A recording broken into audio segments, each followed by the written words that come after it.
Rohit Shah runway YouTube ચેનલના સ્વજનો, ચાહકો અને મિત્રો,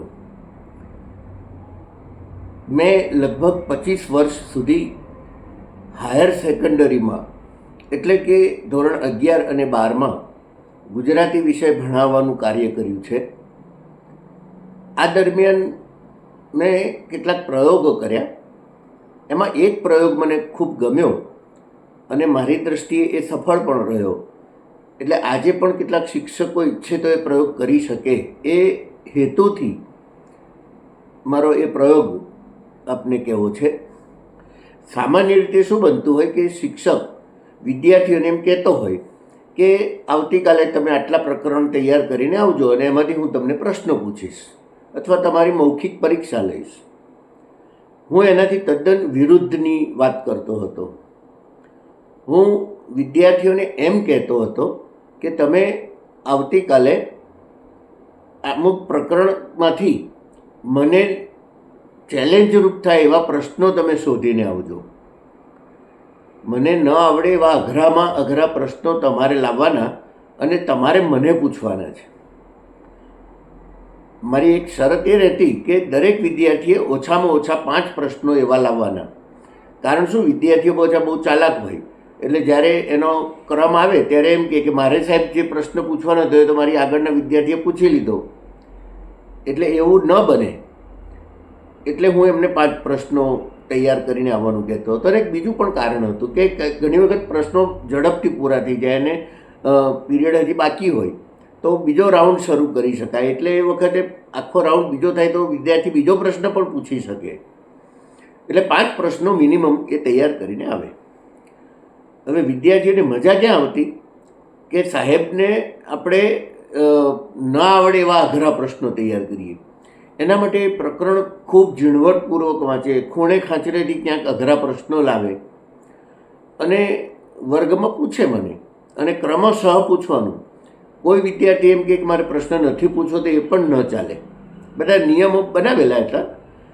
હવે દરેક વિદ્યાર્થી 2 કે 3 પ્રશ્નો પૂછી શકે સામાન્ય રીતે એક પીરિયડમાં, અને 60 થી 70 વિદ્યાર્થીઓ હોય. આટલા પ્રશ્નો વિદ્યાર્થીઓ દ્વારા મને પૂછાતા અને હું એના જવાબો આપતો. આમાં મારી પરીક્ષા થતી પણ એ મને ગમતું. મને યાદ નથી કે ક્યારેય એવું બન્યું હોય કે આનો જવાબ મને નથી આવડતો, હું કાલે કહીશ. મારી તૈયારી હતી, બધું આવડે છે એવો ફાંકોય નહોતો. કોઈ પ્રશ્નનો જવાબ નહીં આવડે તો હું આવતીકાલે જવાબ આપીશ એમ કહેવાની મારી પૂરી તૈયારી હતી. અને વિદ્યાર્થીઓ મને મૂંઝવવા માટે, મને ભીંસમાં લેવા માટે બહુ મહેનત કરતા. પણ મારી પણ એવી સજ્જતા રાખવી પડતી અને આ રીતે વિદ્યાર્થીઓ મને વર્ગમાં પ્રશ્નો પૂછતા અને હું એના જવાબો આપતો. આમાં મજા એ આવતી કે વિદ્યાર્થીઓ શિક્ષકને મૂંઝવવા માટે અઘરામાં અઘરા પ્રશ્નો શોધવા માટે પ્રકરણના ખૂણે ખાંચરે ફરી વળતા અને સાઈડમાંથી કોર્નર ક્વેશ્ચન શોધી લાવે, ક્યાંક એવા ઓડ પ્રશ્નો લાવે કે જેમાં ક્યારેક આપણને યાદ ન હોય. પણ એવું બન્યું નથી. પણ વિદ્યાર્થીઓને એ કારણે અભ્યાસ થતો, એ સતત એમાં ગૂંથાયેલા રહેતા અને એ કારણે મને યાદ છે કે મારા વિષયનું પરિણામ બોર્ડમાં એટલે કે 12મા ધોરણનું પરિણામ હંમેશા 100% આવતું. આ એક જ નહીં, આવા ઘણા પ્રયોગો કરેલા. એના બીજા પ્રયોગોની વાત પણ ક્યારેક અનુકૂળતાએ કરીશ. પણ શિક્ષક આ પ્રયોગ કરી શકે કે આપણે વિદ્યાર્થીઓને નથી પૂછવું, વિદ્યાર્થીને કહેવાનું કે તું મને અઘરામાં અઘરા પ્રશ્નો લઈને આવ અને મારી સાથે સંવાદ કર, મને પ્રશ્નો પૂછ, હું એને જવાબો આપવાનો પ્રયત્ન કરીશ. અને શિક્ષકે એ તૈયારી રાખવાની કે કોઈક પ્રશ્નનો જવાબ આપણને યાદ ન હોય, ન આવડતો હોય તો નિખાલસતાથી કહી દેવાનું કે આનો જવાબ મને અત્યારે યાદ નથી, હું કાલે કહીશ. એમાં આપણી પ્રતિષ્ઠા દાવ ઉપર નથી મુકાતી, આપણી આબરૂ નથી જતી. ખોટો જવાબ આપવાનો ક્યારેય પ્રયત્ન નહીં કરવાનો.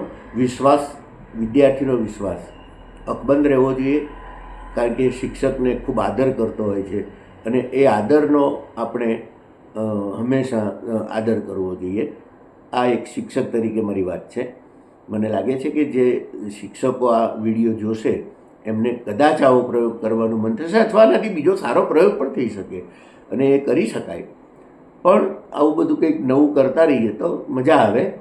બસ, તો તમારા પ્રતિભાવ પણ ગમશે અને તમે મારી Rohit Shah runway YouTube channel વધારે સંખ્યામાં સબસ્ક્રાઈબ કરો એવી અપેક્ષા સાથે વારંવાર ફરીથી મળવાની પ્રતિજ્ઞા સાથે રજા લઉં છું.